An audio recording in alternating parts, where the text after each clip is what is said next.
So this is the second video about applying to college. Hopefully you already watched the first one. In the first video, we talked about the junior year and what you could be doing right now to kind of get yourself ready for the college application process.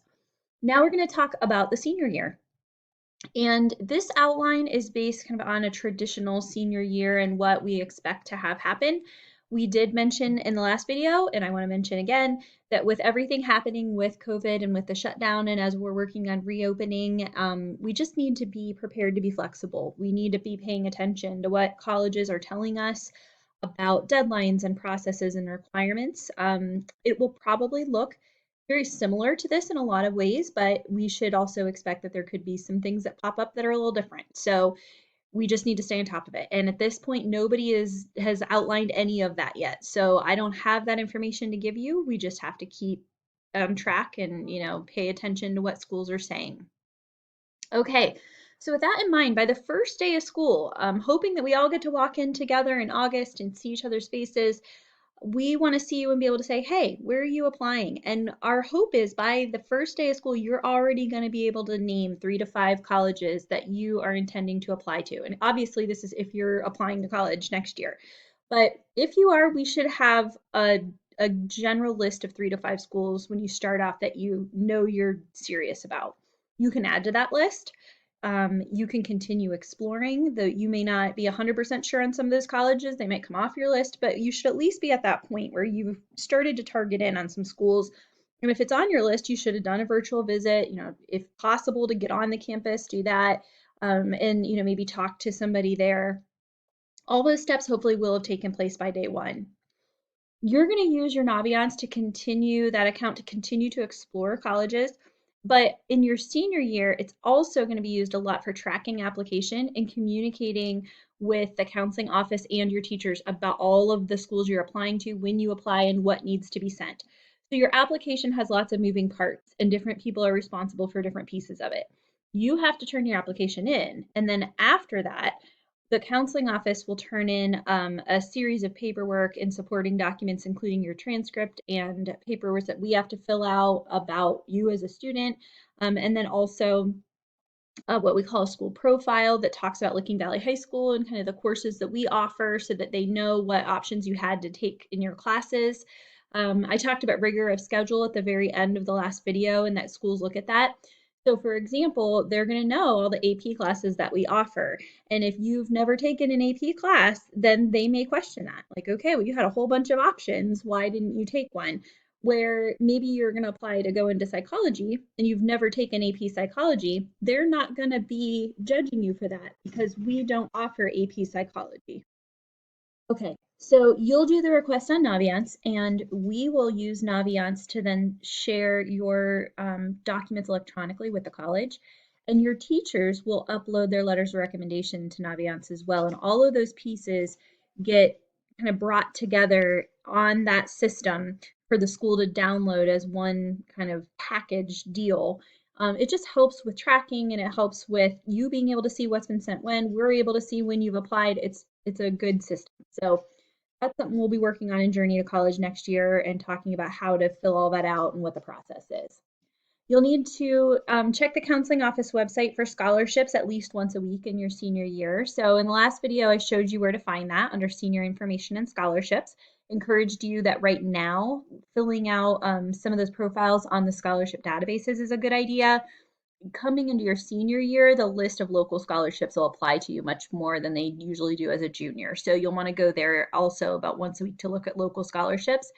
The reality is we will have scholarships posted there all year, but it gets really busy after about Christmas time. That's when we start to get into scholarship season, is winter to spring.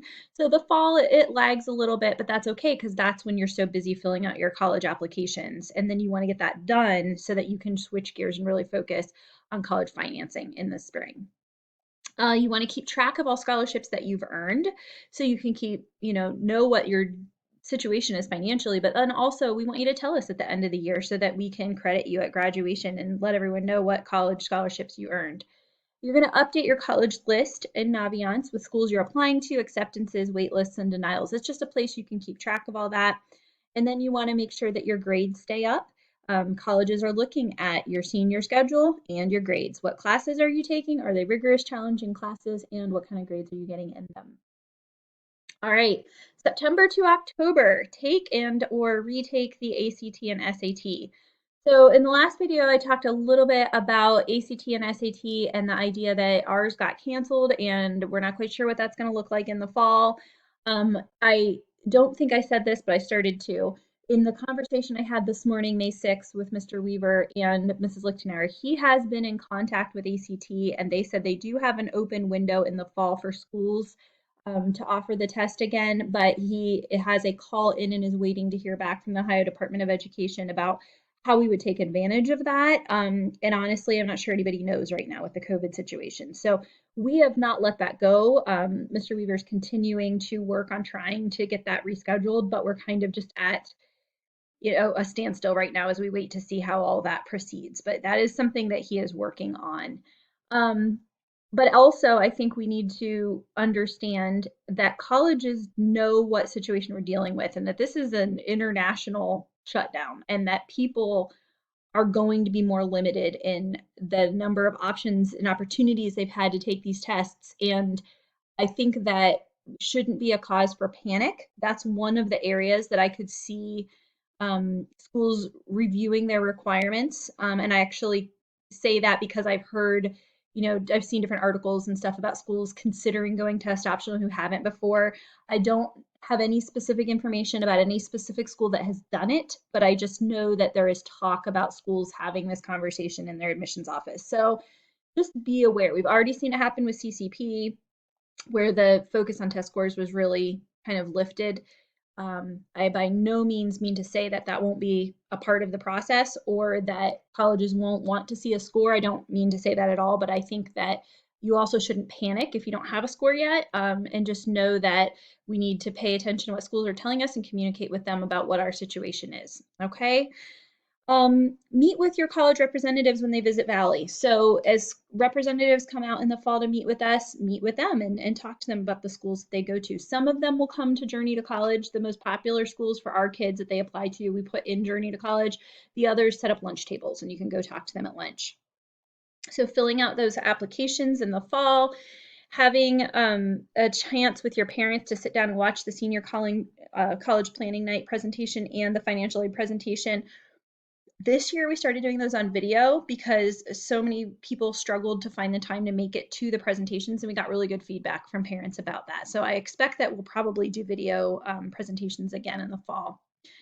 FAFSA is the free application for federal student aid, and that is the government application for student financial aid. Okay, that opens up October 1st. So you and your family will need to be prepared to fill that out starting October 1st. And we will talk a lot more about that in the fall in Journey to College and in that financial aid video. Have your college applications turned in by Thanksgiving. Some are earlier. So there are some schools that have a November 1 deadline. OSU Columbus campus is one of those schools. That's the most common one that we have kids apply to, but there are some others in the state of Ohio as well. Or if you're applying an early action deadline at some schools, that can come up. So some of them Thanksgiving's too late. But for most schools, if you set the goal of Thanksgiving, you're going to be in good shape. And that's a surprise to some students who are imagining they have their whole senior year to figure this out. And really, you don't. That's why you need to come the first day of school ready to hit the ground running with some idea of where you want to apply, because we spend fall applying, not really exploring. Okay. You might be this year, you might be doing a little more exploring because we're dealing with the shutdown right now, and you may not be able to get on a campus for a little while, but you should do everything you can do virtually and over the phone and through Zoom and things like that. Okay, so we said we're going to have those applications done by Thanksgiving, and then hopefully, if we are able, we'll be retaking SAT, ACT scores in December as a last chance. For some schools, it's too late. For example, OSU Columbus won't take anything at late typically, but again, I don't know what's going to happen. But other schools will say, yeah, go ahead and take that December test, and if it's higher, we'll consider it for financial aid. It might bump you up. So for some schools, that test date does work. And then January through May, like I said, you should be kind of done with the college application part of the year and really changing your focus to scholarships and financial aid. So in the fall, you're applying to the colleges and you're filling out your FAFSA. And then in the winter to spring, we should be doing scholarships, and more scholarships, and really focusing on that. And we always tell kids, like, if you don't apply for them, you're not going to get them. So for the first couple years, Mrs. Lichtenauer and I worked together, we would hunt kids down and try to make them fill out scholarships. And some of them would just fight and grumble and they'd be all irritated. And we finally just stopped. And our theory is we'll do everything we can to help you. We'll make you aware of them. We'll share them. We'll sit with you and go over essays. We'll do anything you want us to do, but you have to take the lead. We're not going to drag you through it and make you do it. And if you apply for scholarships, then you might get them. And if you don't, you won't. And so that's just something that you need to be kind of prepared to do, is to put in the time and the effort if you want that money. Okay. So keep that in mind for next year. Another reason to get your service learning done early, something to put on your scholarship applications. And if you're busy writing scholarships, you're not going to want to be dealing with service learning in the middle of all that. So also winter to spring, you're going to be comparing the colleges you are accepted to. Those letters are going to be coming out. You're going to find out where you got in, and they're going to be sending you financial aid packages.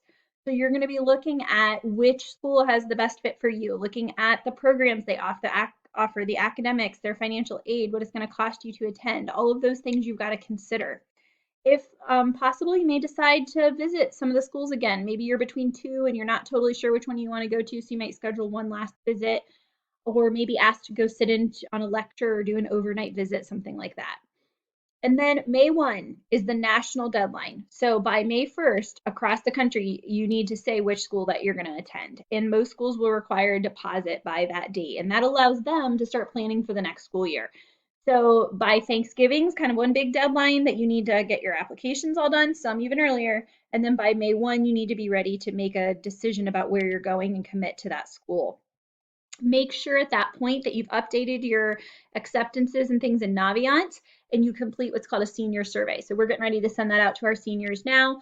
That's where you tell us, here's what I'm doing after high school. And then we know where to send your final transcripts and things. So that's a really important piece of information. You'll send thank you notes to teachers who wrote you letters of recommendation, any groups that gave you scholarships, and also send a letter to colleges that you are accepted to but not attending, and just thank them and let them know you're not going to attend. And that can be an email too. That's fine. That doesn't have to be a handwritten letter to the colleges, but just letting them know that you've decided to attend somewhere else. And then graduation. So that is the senior year timeline. Again, Mrs. Lichtenauer and I love to help through this process. And even if we're home right now, that doesn't mean that we're not more than willing to sit down and Zoom with you and your parents and start talking about some of these things. So please don't hesitate to reach out to us. Again, our contact information is on the website. We both have Google Voice numbers set up at home that we check on school days 9 to 3, and you can reach out on voice or text. You can call or text those. And then we have our email, and we can set up Zoom meetings. So happy to do that. You just have to let us know what questions you have. Okay? In just a second, I'm going to start our third and final video that's going to talk you through how to set up your Naviance account and show you how you can use that to start exploring some of the colleges that you might be interested in.